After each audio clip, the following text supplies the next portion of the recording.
সুপ্রিয় ভিউয়ার্স, আসসালামু আলাইকুম। আপনাদের মাঝে আজকে নিয়ে আসছি একটি নতুন ভিডিও। এখানে একটি স্ল্যাবের রড বাউন্ডিংয়ের কাজ চলছে, ফ্ল্যাশ প্লেট স্ল্যাব, যারা আপনি কনসেল স্ল্যাব বলেন। আসলে মূলত কনসেল স্ল্যাব আর ফ্ল্যাশ প্লেট স্ল্যাব এক প্রকার না, বিভিন্ন ধরনের হয়ে থাকে।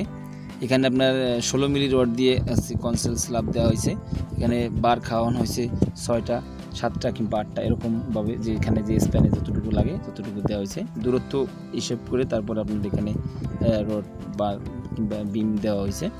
এবং বিম বাঁধার পরে আপনার অবশ্যই বিমের নিচে ব্লক দিছে এবং দেখতে পাচ্ছেন যে কাটা বিম হয়েছে কোনো কোনো জায়গায়, কোনো কোনো ক্ষেত্রে কাটা বিম হলে আপনারা অবশ্যই একটু বেশি রাখবেন, যে একদম বিম পর্যন্ত রাখবেন না, একটু 1 ফিট কি 2 ফিট বের করে রাখবেন। তারপরে মাথায় আপনারা ছুরি রিং দিয়ে দিবেন। এখানে দেখতে পাচ্ছেন যে কলামের কিছু কাজ আছে, কিছু ভুল আছে এখানে।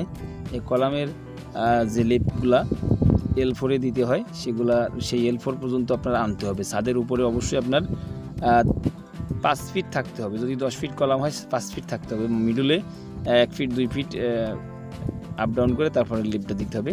লেপিংটা দেওয়ার নিয়ম হচ্ছে এরকম যে একটা কলাম যদি 10 ফিট হয় তাহলে 10 ফিটের মাঝখান 5 ফিট, ওই মাঝখান জোনটাই আপনার সবসময় লেপিং পড়বে। সো আপনারা এই লেপটা দেওয়ার সময় অবশ্যই খেয়াল রাখবেন, আপনারা ছাদের উপরে যেন অবশ্যই রড বেশি থাকে। আপনারা কি করেন যে স্ল্যাব তো ঢালাই হবে, তার উপরে 1 হাত কিংবা 2 ফিট কিংবা 26 ইঞ্চি যে লেপটা দেওয়া, সেই লেপটা সবগুলো এক জায়গায় জোড়া পড়ে যাবে এবং এই জায়গায় জোনে আপনার কখনো লেপ দেওয়া যাবে না। তা ফার্স্ট লেয়ার রড ফেলানোর পরে আপনারা দেখতে পাচ্ছেন এই রুমের পোর্শনটা একটু বড়, এই রুমের পোর্শনটা একটু এদিকে, মেন রডটা এদিকে, সেই জন্য দেখতে পাচ্ছেন যে মেন রডটা হচ্ছে এদিক থেকে ঢুকে গেছে আর এই রুমের মেন রডটা হচ্ছে ওই দিকে। সো এই রুমের মেনটা সেই সময় আপনারা সবসময় খেয়াল রাখবেন যে মেন রডের যেটা, সেটা জন্য সবসময় শর্ট ডিস্টেন্সটা যেন মেন রড হয়। এখন দেখতে পাচ্ছেন এগুলো সব রডগুলো আপনারা এখান থেকে কিছু ভুল করে ফেলেন। তো এইগুলো সংশোধনের জন্য আমি কিছু বলতে চাই যে এই রুমের ভিতরে যে সময় আপনারা রড ফেলাবেন, সেই সময় অবশ্যই আপনারা এই রুমের ভিতরে রডটা ফেলে যাবেন। ফার্স্ট লেয়ারের রডগুলো সব ডুববে, এরকমভাবে রাখবেন। আর সেকেন্ড লেয়ারের রড চলে আসলে সমস্যা নাই, এর মাঝখানে বুনানো হবে, বুনিয়ে দেবেন কিংবা একটার ভিতর থেকে আরেকটা উঠাই দেবেন। ক্রেন রডটা এরকমভাবে দিতে হবে যেরকমভাবে আপনারা চাতালটা টানলে চাতালটা হয়, এরকম একটা ম্যাক্সিমাম ধারণা মাথার ভিতরে রেখে তারপর আপনারা এই রডগুলো ফেলবেন। যে চাতাল টানলে যেভাবে যেন ক্রেন টানলে যেমন পুষ্কুনির মতন হয়, ডাবল লেয়ার হয়, সেটা মনে রেখে তারপর আপনারা সেই রডগুলো ফেলাবেন। এই পাশের রডগুলো সেম ওই পাশের যে রডগুলো ফেলানো হয়েছে ওরকমই, কিন্তু এটা আপনারা চিন্তা করবেন যে ক্রেন টানলে কি আমাদের হবে কিংবা ক্রেনের রডটা কোনভাবে ঢুকবে সেটা ঢুকাবেন, সেভাবে বুনিয়ে ঢুকাবেন কিংবা এটার ভিতরে দিয়ে ঢুকাবেন, কারণ এটা একটু ক্রিটিক্যালি। ওগুলো যেমন সেম থাকে, এগুলো একটু ক্রিটিক্যালি থাকে, এই কারণে আপনারা মেন রডটা সবসময় ফেলাবেন। ফেলানোর পরে আপনারা সেকেন্ড লেয়ার ফেলাবেন, ওইরকম এর উপরে সেকেন্ড লেয়ার ফেলে যাবেন, যেটা পরে সেটা ফেলাবেন। কিন্তু আপনারা সবসময় মাথা রাখবেন যে ওটা মেন হচ্ছে, তারপর আপনার কোন রডটা দিলে ক্রেন হবে, আমার সেকেন্ড লেয়ার উঠবে, সেটা আপনারা সবসময় ফলো রাখবেন। আর ব্লক দিতে হবে, অবশ্যই আপনারা ব্লকগুলো অল্টারনেট করে দিবেন। ব্লকের সাইজ 1 ইঞ্চি। এখানে দেখতে পাচ্ছেন ফ্ল্যাশ প্লেট স্ল্যাব, সেক্ষেত্রে আপনারা অবশ্যই 1.5 ইঞ্চি ব্লক টানবেন, ব্লক বানাবেন চাতালে, মানে ইয়ার জন্য, রুমের জন্য 1.5 ইঞ্চি ব্লক দেবেন কাভারিং। আর এই বিমের নিচে 1 ইঞ্চি দিবেন চুড়িতে, তাহলে আপনাদের কি হবে, চুড়িতে 1 ইঞ্চি দিলে আপনার ওখানে 16 মিলি রডের নিচে হয়তো 8 মিলি 10 মিলি দিয়ে রিং বানানো হয়, সচরাচর 10 মিলি দিয়ে রিং বানাবেন, তাহলে আপনাদের প্রায় 1-1.5 ইঞ্চি ক্লিয়ার কাভারিং পায় 16 মিলিতে। আর চাতালে অবশ্যই আপনারা 1.5 ইঞ্চির উপরে দিবেন, কারণ না দিলে তাহলে 1.5 ইঞ্চি না দিলে আপনার রডের ইয়াটা লেভেল থাকবে না। যে রডটা আপনারা বাঁধবেন চাতালে কিংবা এই যে রুমের ভিতরে যে বিমের মাঝখানে যে রডগুলো বারগুলো বাঁধা হচ্ছে, ওইগুলো অবশ্যই আপনার নিচে ব্লক দিলে 1 ইঞ্চি, তাহলে ডাউন হয়ে যাবে, কারণ আপনার বিম উঁচু হয়ে যায়, সেক্ষেত্রে ডাউন হয়ে যাবে। সো আপনারা সবসময় 1.5 ইঞ্চি মতন ব্লক কাটবেন, তাহলে আপনার লেভেলিংটা আসবে, রড মানে বারের লেভেলিংটা আসবে। আর বারান এই যে দেখতে পাচ্ছেন এখানে এরকম বোনানো হচ্ছে, বোনানোর পরে তারপর দেওয়া হচ্ছে, কারণ ওখানে সবগুলো হয়ে গেছে, ওখানে এগুলো বুনিয়ে তারপরে দেওয়া হবে। মনে করেন বোনানোর সময় অবশ্যই আপনারা ফলো রাখবেন যে ওই রুমগুলো কীভাবে হয়েছিল, তাহলে এই রুমটা কীভাবে হবে, সো সেইভাবে ওরকম বারগুলা। আর একটা কথা হচ্ছে আপনাদের, যে ক্ষেত্রে দেখবেন যে আপনারা যে রুমগুলা একটা ছোট একটা বড়, একটা মেন আর একটা বাইন্ডার হয়ে যায়, সেক্ষেত্রে আপনারা কি করবেন, যে রুমগুলো দাগানোর সময় অবশ্যই আপনারা যদি 10 ইঞ্চি দাগান তাহলে 10 ইঞ্চি দাগাবেন সবগুলা, মেনটাও 10 ইঞ্চি, আর যদি 12 ইঞ্চি দেখান তাহলে সে 12 ইঞ্চি, যদি 11 ইঞ্চি দেখান সে 11 ইঞ্চি, যেটাই দেখান আপনারা ছাদগুলা একই রাখতে হবে, মানে লম্বার দিকেও 10 ইঞ্চি আড়াআড়ির দিকেও 10 ইঞ্চি এভাবে রাখতে হবে, কিংবা লম্বা 12 ইঞ্চি সবগুলা, মেইনটাও 12 ইঞ্চি বাইন্ডারটাও 12 ইঞ্চি এরকমভাবে ফেলবেন। তা না হলে আপনাদের মেইনের নেটটা যে ফেলবেন সেটা আপনার 12 ইঞ্চি হয়ে যাবে, একটা রুমেরটা 10 ইঞ্চি হবে আর একটা রুমের 12 ইঞ্চি হয়ে যাবে। সো আপনারা মানে ইয়ার ঠিক রেখে তারপর আপনারা ফেলবেন রডগুলো। তো এই রডগুলো ফেলানোর পরে আপনারা অবশ্যই দেখছেন এখানে বোনানো হচ্ছে, কারণ ওখানে রড তো সব লেয়ার চলে আসছে, কারণ মেইনটাও ঢুকে আসছে আমার এই রুমের, আর ওই রুমের তো বাইন্ডার। সো এরকম আসার পরে আবার এই পাশে যে ওই পাশে যে আবার বুকের রডগুলো ফেলানো হয়েছিল সেই রডগুলোও আপনার এখানে আগে ফেলে রাখা হয়েছে। সো আপনারা সবসময় খেয়াল রাখবেন যে এই কিভাবে বোনালে মিলবে। আমি দেখতে পাচ্ছেন এখানে যে ভিডিওতে দেখতে পাচ্ছেন যে বুনিয়ে তারপর দেওয়া হচ্ছে, এটা একটু খেয়াল রাখবেন যে ক্রেনের রডটা কোন জায়গায় আছে আর বুকের রডটা কোন জায়গায় পড়ছে, সেটা আপনার বুনানোর পরে ক্রেন টানলে যদি না আসে তাহলে একটু খুলে চুলে আবার ঠিক করে দিবেন। সো এরকমভাবে এই মানে একটা বড় একটা ছোটো রুমের হলে আপনারা করবেন। আমি এখানে ভালো করে ক্লিয়ার করে ভালো করে না বোঝাতে পারলেও আমি আপনাদের এমিনেশন কিংবা অন্য একটা ভিডিও আকার আমি বোঝাবো যে আসলে এইভাবে রডগুলো এইভাবে ফেলবেন। তা আরও কিছু একটু অভিজ্ঞতার জন্য আমি হয়তো আপনাদের এটা দিয়ে আপনি বুঝাইতে পারতেছি না বেশি একটা ভালো করে, আমি একটা ভিডিও বানাবো শুধুমাত্র এদিকে রুমটায় কীভাবে হবে, ওদের রুমটা কয়টা কীরকমভাবে পড়বে, আমি সেটা একটু ফুল ক্লিয়ারলি একটা ভিডিও বানাবো আপনাদের জন্য।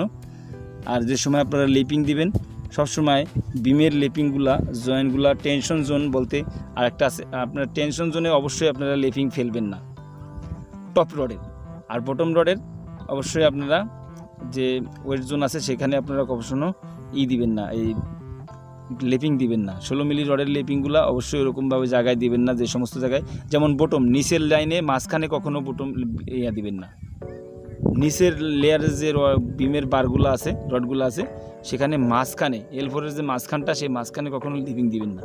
আবার টপ রডের মাঝখানে দিতে পারবেন, টপ লেয়ারের যে বিমের টপের যে রডগুলো ওগুলো মানে 4টে কিংবা 3টে যে রডগুলো যায় উপর থেকে স্টেট, ওই রডগুলো আপনারা কখনো মাঝখানে লিভিং দিতে পারবেন কিন্তু সাইডে লিভিং দিবেন না।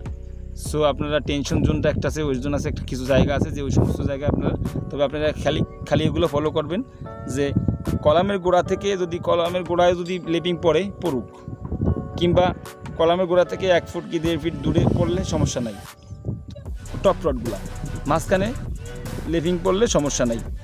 কিন্তু আপনারা কখনো নিচে মানে বটমে কখনো আপনারা মাঝখানে L4-এর মাঝখানে কখনো দিবেন না, লেপিং দিবেন না। লেপিং উপরের রডগুলো মাঝখানে হবে এবং নিচের যে বিমের রডগুলো হবে সেগুলো হবে দুই সাইডে, L4-এর যে মাঝখান L4-এর যে পাশে কলামের পাশে যে ভাগটা ওই ভাগের ভিতরে হবে। কিংবা আপনারা সবসময় রড কেটে দিলেও আপনারা সবসময় কলাম পর্যন্ত পাওয়ানোর চেষ্টা করবেন, কারণ আপনাদের এই জিনিসগুলো হচ্ছে আপনাদের কিছু মানে ভীমের ঝামেলার কারণে আপনারা কিছু বুঝতে পারেন না যে হয়তো রডটা স্ট্রেট আসছে 40 ফুট, এখান থেকে আবার জোড়া দিয়ে দিই যে লেপিং দিয়ে দিই 26 ইঞ্চি কি 27 ইঞ্চি মনে করেন D3 এরকম কিছু একটা মনে করে আপনারা যেটা মনে করেন ওটা দিতে পারবেন না। আপনারা সবসময় খেয়াল রাখবেন যে বিমের লেপিংগুলো যেন টপ রডেরগুলো যেন মানে কলামের সাইডে না আসে, আর বটমের রডগুলো যেন মাঝখানে না যায়, এরকমভাবে আপনারা লেপিং দেওয়ার চেষ্টা করবেন গ্যাপের। সো এখানে দেখতে পাচ্ছেন এখানে বোনানো হয়ে গেছে। আপনারা একটু মানে একটু স্কিপ করে মানে একটু টেনে দেখবেন ভিডিওটা, ওখানে দেখতে পাচ্ছেন আপনার ওই ভিডিওটা কিন্তু ওই রডগুলো ফালানো হয়েছে, আপনি টেনে দেখবেন যদি একটু বুঝতে চেষ্টা করেন। তারপরও যে সময় আপনারা কাজ করবেন অবশ্যই প্র্যাকটিক্যালি কাজের সময় আপনারা এমনি বুঝে আসবে যে আমি এইভাবে কোনটার পরে কোনটা বোনানো লাগবে এখানে, কারণ এখানে যে সময় ওই বুকের রডগুলো চলে আসবে আর কিছু রড আছে এখানে কেটে দিবেন। সো কাটার পরে আপনারা এরকম বাঁধবেন, তা বাঁধার সময় টপ রড এক্সট্রা টপ অবশ্যই আপনারা মিডলে এক্সট্রা টপ ডাবল দিবেন, এক্সট্রা টপ সবসময় ডাবল দিবেন। মিডলে যে গ্যাপগুলো স্প্যান বড় সেগুলো অবশ্যই আপনারা 12 মিলি ইউজ করবেন, 12 mm ডাবল টপ ইউজ করবেন যেহেতু গ্যাপ বড় থাকে। আর অবশ্যই আপনারা যে ক্রেনের যে রডগুলো আছে ক্রেনের রডগুলো থেকে ক্রেনের যে ভাঁজটা উঠছে ওখান থেকে বেশি রাখবেন, টপগুলো একটু বেশি কাটবেন, 1 ফিট বেশি কাটবেন, তাহলে আপনাদের ভালো হবে। এবং পুষ্কুনি মানে যেটা চাতাল বলে ওটা একটু বড় ছোট হবে। আর সিঁড়ির কাজ এখানে দেখতে পাচ্ছেন যে এটা একটা নিউ টেকনিক, সেই হিসেবে সিঁড়ি করা হচ্ছে। ওয়াল গাঁথুনি আছে সেজন্য এখানে আপনার কোবলা কিংবা কাট মেরে তারপর আপনার সল করে কাট মেরে তারপর আপনারা এখানে লক করে দেবে। আর এই পাশে দেখতে পাচ্ছেন যে 4 কাটা হয়েছে, 4 কাটা হয়েছে, 3 কোণ আছে, ওটা কেটে তারপরে মারা হবে। আর এই দেখেন সিঁড়ি, কিছু সিঁড়ি বাঁধা হচ্ছে এখানে। তো কেসি সিঁড়ির ব্যাপারটা হচ্ছে যে কটাই রড থাকুক একটা অল্টারনেট করে, একটা দিবেন আর একটা দিবেন না, একটা ব্যাখ্যা করবেন একটা ব্যাখ্যা করবেন না, এভাবে দিয়ে এইটা আপনার ভীমের ভিতর ঢুকে দিবেন। এটা ভীমের ভিতর ঢুকাই দেবেন, একটা দিবেন আর এটা হলো ভীমের ভিতর ঢুকাই দেওয়ার পরে আপনারা এখানে পাচ্ছেন, দেখতে পাচ্ছেন। তারপরে যে নিচের লেয়ারটা আছে ওটা মেইন রড চলে যাবে, দেখতে পাচ্ছেন এখানে। আর এরপরে এইগুলা আপনারা ভাঁজ দিয়ে দিবেন। এগুলো আপনারা যে এই দেখেন মেইন লেয়ার চলে গেছে, নিচ থেকেই চলে গেছে। আর এইগুলো যে বান্ডারগুলা দুটোটা নিচে হবে না, মাঝখানে হবে। মাঝখানে হলে একটা উপরের সাথে একটা নিচের সাথে হবে। তো এটা দেখতে পাচ্ছেন এখন বাঁধা হয়েছে। তা এই যে বারগুলো বাঁধা হয়েছে এখানে অবশ্যই একটু ডিসটেন্স বেশি আছে, আপনারা সব চেষ্টা করবেন 4 ইঞ্চি নিচে কখনো গ্যাপ দিবেন না। 4 ইঞ্চি সেন্টার টু সেন্টার আপনারা যে 12 মিলি রডগুলো আছে সেগুলো থেকে আপনারা সিঁড়ি দেওয়ার চেষ্টা করবেন।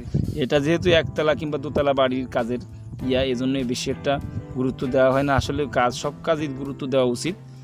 কাজ কোনোটা ছোট আর কোনোটা বড় না, সব কাজে মানে আছে, ঝুঁকি আছে।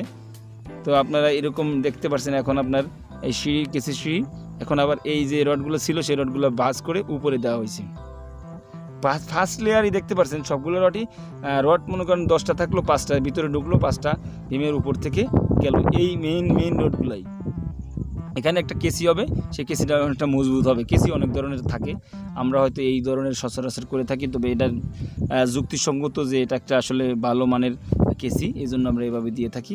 দেখতে পাচ্ছেন এখানে কেসি হয়েছে, দেখতে পাচ্ছেন এখানে কেমন কেসি হয়েছে, একটা ওদিক থেকে গেছে একটা এদিক থেকে আসছে, মানে মেন লেয়ারের কেসিটাই এরকম সুন্দর দেখা যাচ্ছে। তারপর আপনার ফার্স্ট এবং সেকেন্ড লেয়ার যে ঢুকানো হয়েছে এক্সট্রা টপ সেগুলো আপনার ঢুকানো হয়েছে একটা নিচ থেকে এবং একটা উপর থেকে।